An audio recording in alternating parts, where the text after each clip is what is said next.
Hi everyone, in this video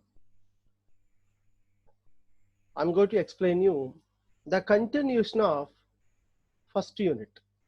In the previous session I explained you the theme of the lesson and what are the lessons in unit 1, what is the name of the unit and what the theme covered by unit 1.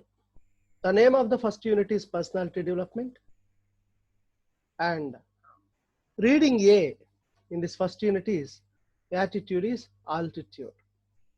So let me share the textbook page so that we can understand it easily and clearly.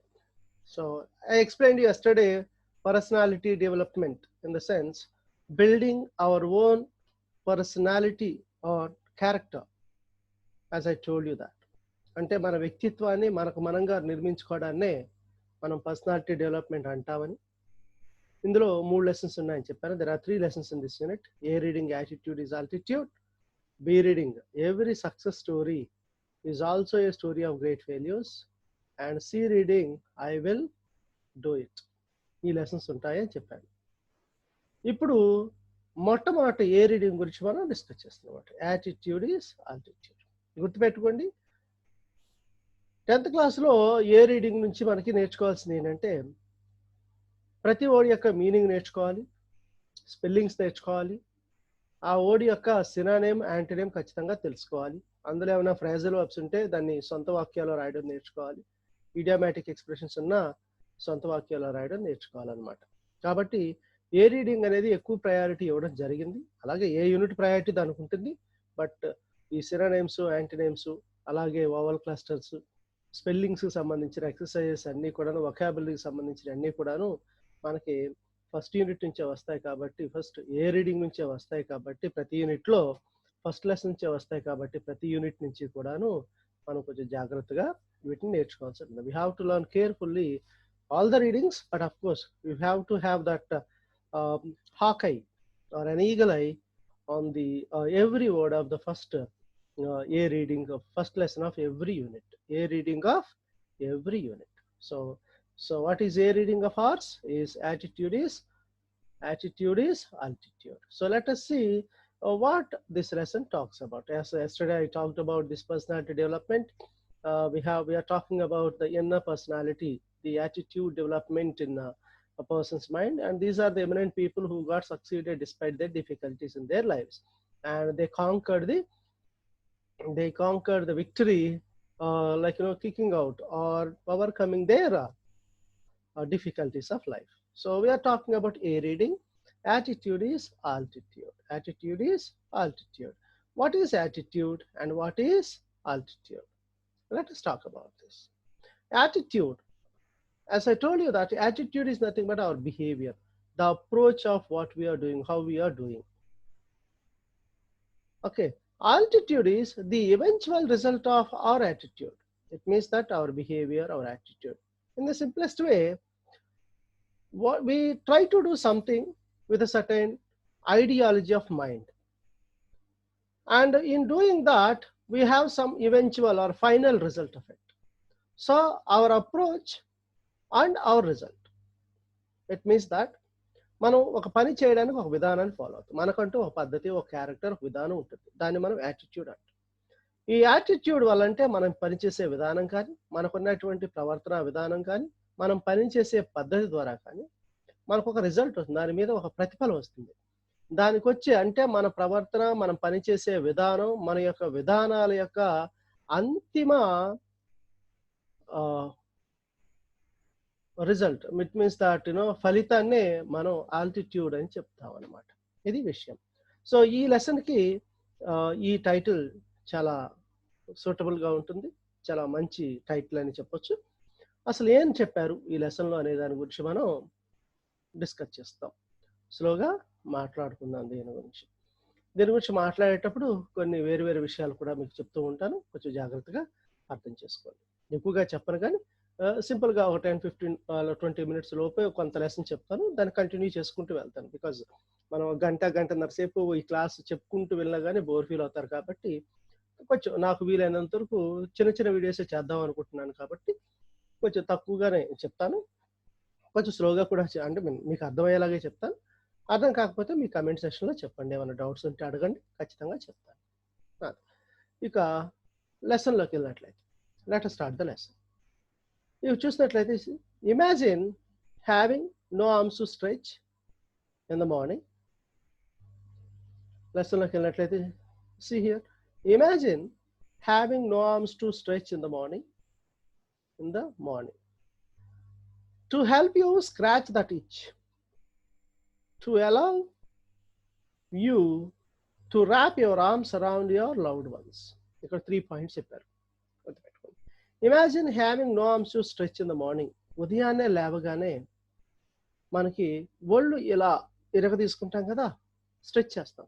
ఇలా stretch చేసుకోవడానికి చేతులు లేకపోతే ఎలా ఉంటుందో ఊహించుకోండి. ఇక్కడ imagine అంటే ఊహించుకోవడం, అజ్యూమ్ అని అంటాం అనమాట. దీన్నే మనం విజువలైజ్ అని కూడా అంటాం. ఓకేనా? ఎలా ఊహించుకోమంటున్నాడు? ఆర్మ్స్ అంటే చేతులు లేవుతున్నాడు, స్ట్రెచ్ అంటే ఎక్స్టెండ్ లేదా మేక్ లాంగర్. ఓకేనా? ఇన్ ద మార్నింగ్ ఉదయాన్నే, ఎట్ డాన్ అని చెప్తాం. హెల్ప్, ఎయిడ్ అని చెప్తాం అనమాట. హెల్ప్ అంటే సహాయపడ్డం. ఓకే. హెల్ప్ యూ స్క్రాచ్ అంటే రబ్, గోక్కోవడం. తెలుగులో డైరెక్ట్లీ ఐమ్ సేయింగ్ ఇలా చేస్తాం కదా, సంథింగ్ లైక్ ఎక్కడన్నా కొంచెం ఇచ్చింగ్ అనిపిస్తే అలా చేయడానికి, అలా ఉదయాన్ని అనిపించినప్పుడు. అలాగే అలౌ, పర్మిట్. ఓకేనా? ఆర్ లెట్ అని చెప్తాం కదా. You wrap your arms around your loved ones. Wrap అంటే కవర్. సింపుల్గా చెప్పాలంటే ఇక్కడ హగ్ అని అర్థం అనమాట. అంటే మీరు బాగా ప్రేమించినట్లు వ్యక్తి మీ దగ్గరకు వచ్చినప్పుడు ఆప్యాయంగా మీరు ఆ వ్యక్తిని కౌగిలించుకోవడానికి, ఆలింగనం చేసుకోవడానికి చేతులు లేకపోతే ఎలా ఉంటుందో ఊహించుకోండి.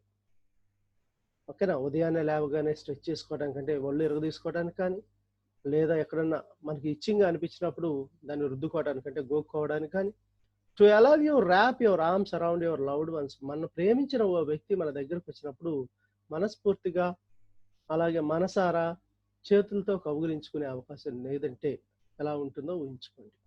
అలాగే ఇంకో విషయాన్ని ఇమాజిన్ చేసుకోమంటున్నాడు. ఇమాజిన్ మళ్ళీ అజ్యూమ్ అంటున్నాడు. ఏమని?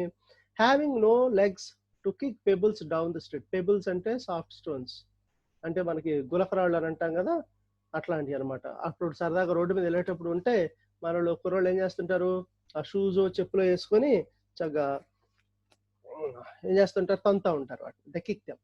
సో అట్లాంటి వాటిని అలా కిక్ చేయడానికి on the street, down the street, రోడ్డు మీద వెళ్ళేటప్పుడు తరడానికి కానీ, టు వాక్ నడవడానికి కానీ, ఆర్ రన్ పరిగెత్తడానికి కానీ, టు బైసైకిల్ సైకిల్ తొక్కడానికి కానీ, ఆర్ స్కేట్ బోర్డ్ స్కేటింగ్ చేయడానికి కానీ, or get you from point A to point B, ఒక ప్లేస్ నుంచి ఇంకో ప్లేస్కి వెళ్ళడానికి కానీ. అంటే చేతులు లేవని ఊహించుకోమన్నాడు. రెండోది కాళ్ళు కూడా లేవని, నో లెగ్స్, కాళ్ళు కూడా లేవని ఊహించుకోమంటున్నాడు. ఏమని? Imagine having no legs to kick pebbles down the street. రోడ్డు మీద వెళ్ళేటప్పుడు సరదాగా ఏదైనా అట్టమక్కో లేదంటే చిన్న రాయో డబ్బానో కనపడితే దాన్ని తనడానికి కాళ్ళు లేవు. నడవడానికో, పరిగెత్తడానికో, సైకిల్ తొక్కడానికో, స్కేట్ బోర్డ్ చేయడానికో you have no legs. And or to move, get to అని అంటే to move or to take you to from point A to point B, one place to another place అని అర్థం అనమాట. Point A to point B అంటే. Then imagine both at once. రెండు ఒకేసారి ఊహించుకోండి. ఇక్కడ బోత్ ఎట్ వన్స్ అంటే ఉద్దేశం ఏంటి? Imagining like having no arms and no legs at a time. ఒకేసారి రెండు ఊహించుకోండి. ఇప్పుడు కాళ్ళు లేవు, చేతులు లేవు. Which is what Nick Vujicic. ఈయన పూర్తి పేరు నికోలస్ జేమ్స్ నిక్ వూయిచిచ్. ఈయన has face the whole life. తన జీవితం మొత్తం ఎలాంటి కష్టాన్నే పడుతున్నాడు ఆయన. తన జీవితం మొత్తాన్ని ఎలాంటి కష్టాన్నే పడుతూ ఉన్నాడు ఆయన అని చెప్తున్నాడు. Have you heard something like this before? ఇలాంటిది మీరు ఎప్పుడైనా విన్నారా అని చెప్పి అడుగుతున్నాడు అనమాట నరేటర్ మనల్ని. అర్థమైందా? అది విషయం. ఇది ఫస్ట్ ప్యాసేజ్ లో ఉన్నటువంటి విషయం అనమాట. ఓకే. తర్వాత ఇది ఫస్ట్ ప్యాసేజ్ లో చూసినట్లయితే ఇక రెండో ప్యాసేజ్లోకి వెళ్ళినప్పుడు దీనికి సంబంధించి సిరోనిమ్స్, యాంటోనిమ్స్ లెసన్ అవి అయిన తర్వాత నీట్గా మెటీరియలైజ్ చేసి ఇలాగే చూపిస్తూ అడుగుతాను. So that you can remember very well. 1-2 సార్లు వింటే మీకు చక్కగా అర్థమవుతుంది కాబట్టి ఎక్కువగా వాటి మీద నేను స్ట్రెస్ తీసుకోవట్లేదు. ముందు లెసన్ కంప్లీట్ చేసిన తర్వాత దానికి సంబంధించిన ప్యాసేజెస్ అవి కంప్లీట్ చేసుకున్న తర్వాత ఆ తర్వాత సిరోనిమ్స్, యాంటోనిమ్స్ కూడా చక్కగా నీట్గా ఎక్స్ప్లెయిన్ చేసే ప్రయత్నం చేస్తాను. Nick Vujicic. ఈ Nick Vujicic was born with no arms and legs. ఎలా పుట్టాడైనా? Without arms and legs or with no arms and legs. పాపం కాళ్ళు చేతులు లేవంటే ఆయన పుట్టినప్పుడు. He has no arms and legs and he was born. But he doesn't let the details stop him. No, we have to look out two expressions in this line. ఇక్కడ రెండు విషయాలు గుర్తుపెట్టుకోవాలి. ఒకటేంటంటే ద డీటెయిల్స్ అంటే అర్థం ఏంటి? ఇక్కడ ఓ చిన్నది, what is meant by the details అని అడుగుతాడు ఇక్కడ. ద డీటెయిల్స్ అంటే ఇక్కడ ఉద్దేశం ఏంటంటే the reality or the fact that Nick has no arms and legs. ఇక్కడ నిక్కి కాళ్ళు చేతులు ఇవని చెప్పడాన్నే ఇక్కడ మనం డీటెయిల్స్ అని చెప్తాము. నిక్కి కాళ్ళు చేతులు లేవు అని చెప్పడాన్నే ఇక్కడ మనం డీటెయిల్స్ అని చెప్తాము.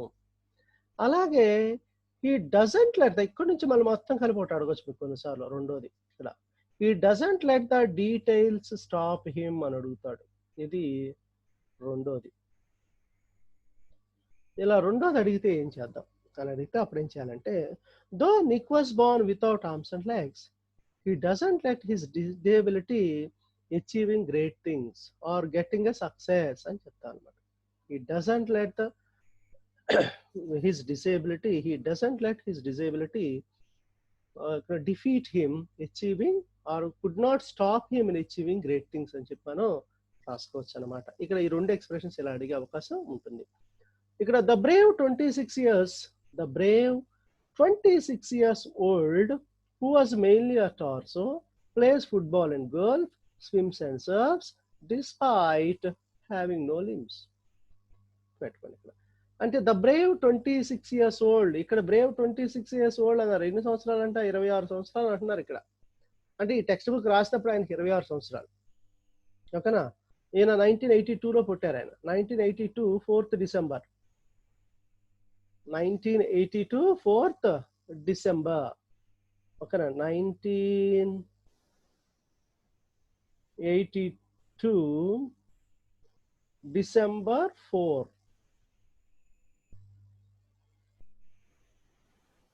ఓకేనా? December 4th పుట్టాడు ఆయన. 1982 December 4. ఓకే.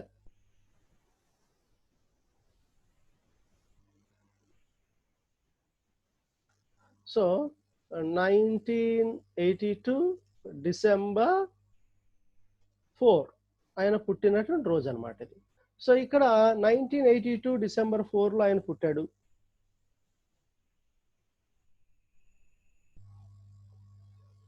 అంటే ఇప్పుడు ఆయన ఏజ్ ఎంత అయి ఉండొచ్చు దాదాపు? ఓకేనా? ఇప్పుడు ఆయన ఏజ్ ఎంత అయి ఉండొచ్చు దాదాపు? ఇప్పుడు అంటే 38 or 39 years అరౌండ్ వచ్చి ఉండాలి. 38 or 39 years old వచ్చి ఉండాలి అనమాట. సో నిక్ ఎప్పుడు పుట్టాడు అని చెప్పినట్లయితే 4th December 1982లో ఆయన పుట్టారు. అంటే 1982లో పుట్టారు కాబట్టి ఈయన పూర్తి పేరు నికోలస్ జేమ్స్ నిక్ వూయిచిచ్ అని చెప్పాను కదా. ఇప్పుడు దాదాపుగా 38-39 years old అవుతారు అనమాట. అంటే ఇప్పుడు అడగొచ్చేమో అడిగితే what is the current age of Nick అని అడగొచ్చు కొన్నిసార్లు. అదే మీరు కరెక్ట్ అప్డేట్ చేసుకోవాల్సి ఉంటుంది. అప్పుడు మీ ఎగ్జామ్ జరిగే టైంకి ఏజ్ ఎంత ఉంటుందో లెక్కేసుకొని అప్పుడు వేసుకోవాలన్నమాట మీరు. Who is mainly a torso, mainly అంటే మోస్ట్లీ, మెయిన్లీ అంటే ఇక్కడ ఉద్దేశం ఏంటి? మోస్ట్లీ అని ఉద్దేశం అనమాట. అంటే మెజారిటీ ఇన్ కేసెస్ అని ఉద్దేశం అనమాట. సో ఇప్పుడు ఈయన టోర్సో అంటే the main part of the body without arms and legs, కాళ్ళు చేతులు లేకుండా ఉండేటువంటి మొండెం, ఆ మొండాన్ని టోర్సో అని అంటాం అనమాట. ఓకేనా? సో ఆ మొండాన్ని మనం టోర్సో అంటాం. అలాంటి మొండిలా ఉన్నటువంటి వ్యక్తి ఫుట్బాల్ ఆడతాడు, గోల్ఫ్ ఆడతాడు, అండ్ స్విమ్మింగ్ చేస్తాడు, సర్ఫింగ్ కూడా చేస్తాడు. Despite having no limbs, limbs అంటే ఇక్కడ ఆర్మ్స్ అండ్ లెగ్స్ అని ఉద్దేశం అనమాట. ఇక్కడ కాళ్ళు చేతులు లేకుండా కూడా ఫుట్బాల్ ఆడతాడు, గోల్ఫ్ ఆడతాడు, స్విమ్మింగ్ చేస్తాడు, సర్ఫింగ్ చేస్తాడు. సరే, ఫుట్బాల్ అంటే కాళ్ళు ఉన్న వాళ్ళు ఏ రకంగా ఆడతారు, గోల్ఫ్ అంటే చేతులు ఉంటారు, కర్ర పెట్టి కొడతారు, స్విమ్మింగ్ అనేది ఖచ్చితంగా కాళ్ళు చేతులు రెండు ఉండాలి, సర్ఫింగ్ అనేది ఖచ్చితంగా బాడీ బ్యాలెన్స్ హ్యాండ్స్ ఉండాలి, కాళ్ళకి కింద ప్యాడ్ కంట్రోల్ చేసుకోవడానికి కాళ్ళు కంపల్సరీ ఉంది. కానీ ఇవేవి లేకుండా కూడా ఈయన చేస్తూ ఉంటాడు. అందుకనే వీటన్నిటిని బేస్ చేసుకుని ఒక క్వశ్చన్ అడుగుతాడు అనమాట. Why does Nick refer to be a brave person అని అడుగుతాడు. నిక్ ఎందుకని బ్రేవ్ అని అడుగుతాడు అనమాట. ఎందుకంటే though he was born without arms and legs, he plays football and golf, swims and surfs despite having arms. కాళ్ళు చేతులు ఇప్పుడు నాలంటూ తీసుకెళ్లి సముద్రం దగ్గర సర్ఫ్ చేయాలంటే నాకు స్విమ్మింగ్ రాదు, సర్ఫింగ్ ఏం చేస్తాను అందరూ పడితే చచ్చి ఊరుకోవడం. I would definitely die if I was taken to do surfing as such, because I never know how to swim or how to do this swimming and skating, so on and so many things that he does. కాబట్టి definitely was set to be of Brave. అంటే అలా పుట్టి కూడాను ఎన్నో కష్ట నష్టాలకు వచ్చి ఎంతో ప్రయాసపడి he might have struggled a lot to learn those things, and he might have faced lots of difficulties in learning, or like mockery or degradation of other people while he was learning all these things, yet he was able to do it. అలా చేయగలిగాడు కాబట్టి he was said to be of a brave person అని మనం చెప్తున్నాం అన్నమాట. అది second passage లో ఉన్నటువంటి విషయం. ఇకపోతే థర్డ్ ప్యాసేజ్ చూస్తే, Nick has a small foot on his left hip which helps him balance and enables him to kick. Nick has a small foot, ఒకే ఒక కాలు ఉంది. ఎక్కడున్నది? ఆన్ హిస్ లెఫ్ట్ హిప్, తన ఎడమ వైపునే ఉంది. ఆ స్మాల్ ఫుట్. ఇక్కడ క్వశ్చన్ అడుగుతారు, how many feet does Nick have అని అడుగుతాడు. ఇక్కడ హౌ మెనీ ఫీట్ అని అడుగుతాడు క్వశ్చన్. ఇక్కడ హౌ మెనీ ఫీట్ అని అడిగితే మీరు 1 feet అని రాశారనుకో ఆన్సర్ తప్పవుతుంది. రాయాలి మీరు అప్పుడు 1 foot అని రాయాలి. Nick has only 1 foot. వాడు అడిగింది క్వశ్చన్ లో ఫీట్ అని అడుగుతాడు, బట్ మీరు మాత్రం ఏం రాయాలి? ఫూట్ అని రాయాల్సి ఉంటుంది. ఇది గుర్తుపెట్టుకోండి అనమాట. How many feet does Nick have అంటే Nick has only 1 foot. Nick has only 1 foot అని రాయాల్సి ఉంటుంది. ఆన్ హిస్ లెఫ్ట్ హిప్ ఎక్కడున్నది? తన ఎడమ వైపున ఉంది. విచ్ హెల్ప్స్ హిమ్, అది ఎలా హెల్ప్ చేస్తుంది? బ్యాలెన్స్ చేసుకోవడానికి. ఎనేబుల్స్ హిమ్ టు కిక్, తనడానికి. ఫుట్బాల్ ఆడతారని చెప్పాం కదా, ఆ చిన్న కాలుతోనే ఏదో తన్నే ప్రయత్నం చేస్తాడు. And he uses his 1 foot to type, తను టైప్ చేసడానికి వాడతాడు. టు రైట్ విత్ పెన్, పెన్తో రాయడానికి వాడతాడు. Pick things up between his toes, తన కాలుకి చిన్న 2 వేళ్ళు ఉన్నాయి, ఆ 2 వేళ్ల మధ్యన ఏదైనా పట్టుకొని రాయడానికో ఏదో ప్రయత్నం చేయడానికి చేస్తూ ఉంటాడు అనమాట. ఇక్కడ ఫస్ట్ అడుగుతాడు, how does the small foot on Nick's left hip help him అంటే it helps him balance and enables him to kick అని రాస్తే సరిపోతుంది. Or how does he use his small foot అని అడిగితే he uses his small foot to type, write with pen and pick things up between his toes అని ఇది రాస్తే సరిపోతుంది. How does he use, how does it help అనేవి questions, 2 questions ఇక్కడ. How does he use అంటే ఇక్కడ నుంచి uses his small foot అని ఇది రాయాలి. How does the small foot on his left hip help him అంటే it helps him కదా, it helps him balance and enables him to kick అని ఇది రాసుకోవాలన్నమాట. మొత్తం కలిపి రాసిన పెద్ద పొరపాటు ఏం కాదు కానీ, but it would be accurate answer. It would be accurate answer. అలాగే I call it my chicken drumstick, I call it my chicken drumstick. What does chicken drumstick refer to అని అడుగుతాడు. అంటే the small foot on Nick's left hip. Left ఇక్కడ ఉన్నదా small foot ఉందని చెప్పాం కదా, ఈ small foot ని ఆయన సరదాగా ఎలా పిలుచుకునేవాడు అంట, జోకింగ్ గా ఎలా పిలుచుకునేవాడు? చికెన్ డ్రమ్ స్టిక్ అని పిలిచాడు. ఇక్కడ అడుగుతాడు వాయ్, ఎందుకని ఆయన చికెన్ డ్రమ్ స్టిక్ అని పిలుస్తాడంటే because it looks like a chicken drumstick అని రాసుకోవాలి. వై అని అడిగితే because it looks like a chicken drumstick, it looks like a chicken drumstick. అంతే, రీజన్ ఏం లేదు. అది కూడా చికెన్ డ్రమ్ స్టిక్ లాగా చిన్నగా ఉంటుంది కాబట్టి మనోడు దాన్ని సరదాగా చికెన్ డ్రమ్ స్టిక్ అని పిలుచుకుంటాడు. ఇక్కడ what does chicken drumstick refer అంటే small foot on Nick's left hip అని గుర్తుపెట్టుకోవాలన్నమాట. దాన్ని సరదాగా పిలుచుకుంటాడు ఆయన, సీరియస్ గా కాదు. ఈ సెంటెన్స్ ఇచ్చి what personality trait, what character do you see Nick అని అడుగుతాడు కొన్నిసార్లు. ట్రైట్ అంటే క్యారెక్టర్ అని. అది నిక్స్ సెన్స్ ఆఫ్ హ్యూమర్ లేదా హ్యూమరస్ నేచర్ అనేది రాస్తే కరెక్ట్. నిక్ యొక్క హ్యూమరస్ నేచర్ ని ఇక్కడ నేను చూస్తున్నాను, గమనిస్తున్నాను అని మీరు రాసుకోవచ్చు. Who was born in Melbourne, Australia. Australia ఉన్నటువంటి మెల్బోర్న్ అనే సిటీలో పుట్టాడినా, బట్ కానీ ఇప్పుడు now lives in Los Angeles. ఎక్కడ పుడతాడు, ఎక్కడ నివసిస్తున్నాడు? Where does he stay now? He stays in Los Angeles, America, United States of America. గుర్తుపెట్టుకోండి. అంటే where was he born? He was born in Melbourne, Australia. But where is he living now, or where does he live now? Where does he live now? He lives in Los Angeles now. Where is he living now? He is living in Los Angeles now. And I would be lost without it. This is a very good expression. ఇక్కడ I అంటే Nick, it అంటే small foot on Nick's left hip. Small foot అని గుర్తుపెట్టుకోండి. ఒకటి it అంటే ఇక్కడ I would be lost without it అంటే ఇక్కడ ఎందుకని నిక్ ఈ మాట వాడాడంటే, నాకు కాళ్ళు చేతులు ఎలాగో లేవు, కానీ ఈ చిన్న కాలు which is on my left hip. ఈ నా లెఫ్ట్ సైడ్ ఉన్నటువంటి ఈ స్మాల్ ఫుట్ కూడా లేకపోతే నేను ఏమీ చేయగలిగేవాడిని కాదు. I would have gone I would have gone dead, or I would have gone completely disabled to do nothing అని చెప్పి ఫీల్ అయ్యాడు అనమాట. ఈ విషయాన్ని మీరు గుర్తుపెట్టుకోవాలి ఇక్కడ. అంటే I would be lost without it అంటే ఉద్దేశం ఏంటంటే Nick felt that if he did not have the small foot on his left hip, Nick felt that if he did not have the small foot on his left hip, he would have gone dead అని చెప్పి ఆయన బాధపడ్డారని ఇక్కడ I would be lost without it అనేది మనం గుర్తుపెట్టుకుంటూ ఉంటాం అనమాట. అది ఇవాళకి నేను చెప్పాలనుకున్న విషయం. ఈ సెషన్లో ఇది జాగ్రత్తగా వినండి. And in tomorrow session I would continue the rest of the lesson, so that it will be easier for you to follow one after the other.